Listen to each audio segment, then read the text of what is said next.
नमस्कार, मैं हूं आपके साथ कृष्णा बिस्ट और आप देख रहे हैं जनसत्ता फटाफट। चलिए नजर डालते हैं आज की बड़ी खबरों पर।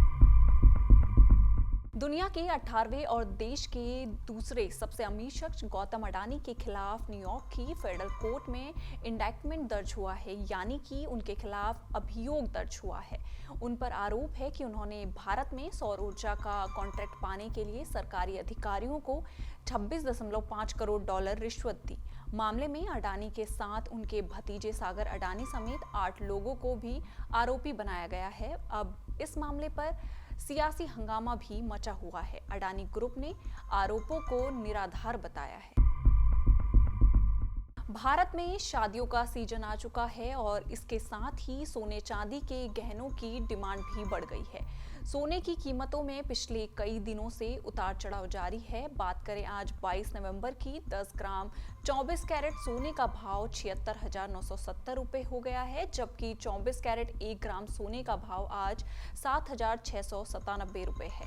वहीं 22 कैरेट 10 ग्राम गोल्ड का रेट 70,556 रुपये है। बता दें, पिछले सप्ताह में 24 कैरेट गोल्ड का रेट 3.67% तक बढ़ गया और पिछले 10 दिनों में इसके दाम में 2.5% की बढ़ोतरी हुई है।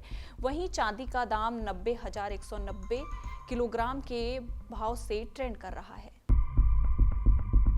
महाराष्ट्र विधानसभा चुनाव में वोटिंग प्रतिशत में लगभग 5% की बढ़ोतरी दर्ज की गई है। ये आंकड़ा विधानसभा चुनाव में 67.05 तक पहुंच गया है, जो कि 1995 के बाद से सबसे अधिक है। आंकड़ों पर नजर डालने से पता चलता है कि राज्य में 288 सीटों में से 267 सीटों पर 2090 की तुलना में वोटिंग प्रतिशत में बढ़ोतरी दर्ज की गई। हालांकि 20 विधानसभा सीटों पर गिरावट देखी गई। बुधवार को हुए चुनाव में 11 विधानसभा क्षेत्रों में मतदान में 10% से अधिक की वृद्धि देखी गई, जबकि 102 सीटों पर ये 5% से अधिक थी। ठांडे की 11 में से 8 सीटों पर 6% वृद्धि देखी गई। ठांडे मुख्यमंत्री एकनाथ शिंदे का गृह क्षेत्र है और इसे एक ऐसा क्षेत्र है के रूप में देखा जाता है जहां उनका काफी प्रभाव है। केरल हाईकोर्ट में मुख्यमंत्री पिनराई विजयन के काफिले के सामने काला झंडा लहराने के मामले में फैसला सुनाया गया है। अदालत ने कहा कि किसी व्यक्ति को काला झंडा दिखाना कोई गैरकानूनी काम नहीं है और ये मानहानि के दायरे में नहीं आता है।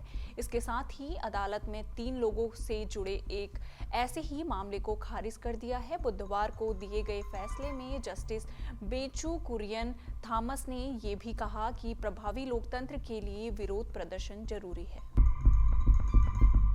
बीते दिन ही अभिषेक और ऐश्वर्या की बेटी आराध्या ने अपना 13वां जन्मदिन मनाया। इस खास मौके को ऐश्वर्या ने अच्छे से सेलिब्रेट किया, लेकिन ना तो अभिषेक बेटी के बर्थडे पार्टी में गए और ना ही बिग बी ने पोती को जन्मदिन विश किया, जिसके बाद बच्चन परिवार के बेटे बहू को लेकर चल रही अफवाहों को और भी हवा मिल गई। इसी बीच अमिताभ बच्चन की पोस्ट चर्चा में है। आराध्या बच्चन के 13वें जन्मदिन के जश्न के बाद दादा अमिताभ बच्चन की एक पोस्ट काफी चर्चा में है, जिसमें उन्होंने पोती को बर्थडे विश ही नहीं किया। उन्होंने अपने लेटेस्ट ब्लॉग में लिखा, जन्मदिन होते हैं, जन्मदिन मनाए जाते हैं, लेकिन आज भले ही कोई उल्लेख नहीं कर रहा है, लेकिन वो सभी हमारे दिल और दिमाग में रहते हैं। उनकी इस पोस्ट के सामने आने के बाद लोगों ने उनकी इन लाइनों को पोती आराध्या से जोड़ लिया।